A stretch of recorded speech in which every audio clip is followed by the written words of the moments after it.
Thế cái này có chứng minh lúc hú hả? Ê, con lúc trước con sẽ tiếp hú chứ này. Hú ta sẽ tiếp chim hả? Hú tay đó nhỏ như chim. Buổi tế chị chế đấy, chụp hình đó chị. Để nó cứ để nó còn cho lọt tay thì ô. Tụi nó lúc nào đó, chị chim hả? Tụi nó lúc nào mà. Có chị chế nghe được. Nó thật. Lúc nào cũng là tớ rủ, lấy sao chưa? Rồi nè. Để kết không anh. Để kế Cắt được không? Cắt được tiếng. Đây là phần giáo lọt tay thì ô. Nó một cam mọt hỏng nữa, thôi một cam mọt mà. Sao nhỉ? Nó phải làm hẳn rồi tệ. Sau một cam mọt thì chỉ phát triển hình nào dùng một lo. Dùng một là tao nhẹ, dùng yếu lo. Cái robot sẽ mà dùng nói này hả?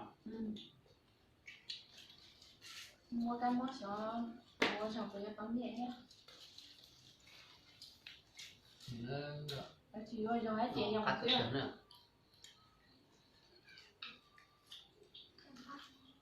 Cái hàng ta.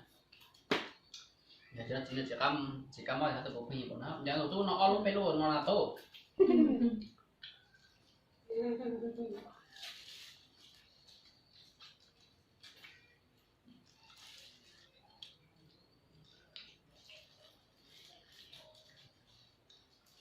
Người ta ra cái hiểu nha, ở lúc bệnh ra một cũng được.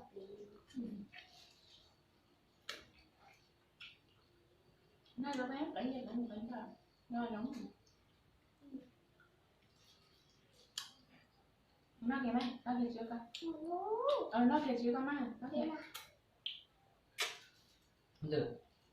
Bố lỗ ha, bố lỗ ha. Có té có chứ nào? Đúng rồi. Ở lưỡi á đúng rồi hay chị ơi.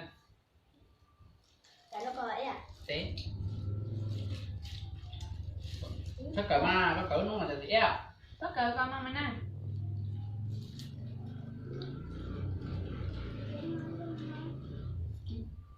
Đây đó.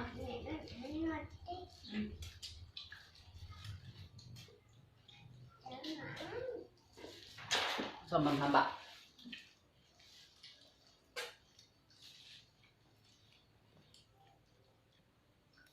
Sẽ có một cáp rồi.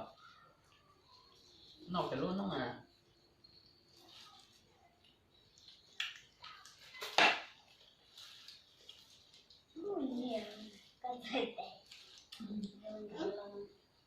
Nó hú à. Cái này chị ta nó hổ ta. Có bạn. Phải chứ có luôn gì nó nè.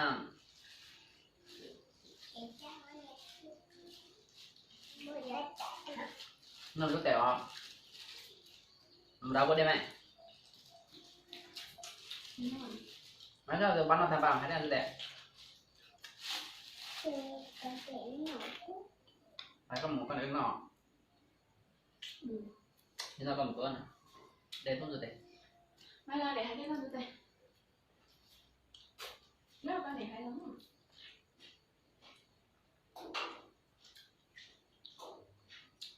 Ai cũng nhớ. Ba nó lúc hở mà. Bây giờ thì như là sao nhà làng nữa mà làm ngoài. Đây là sao? Nó có lúc tiền, nó sợ được tiền. Cá chim mình nữa. Hiểm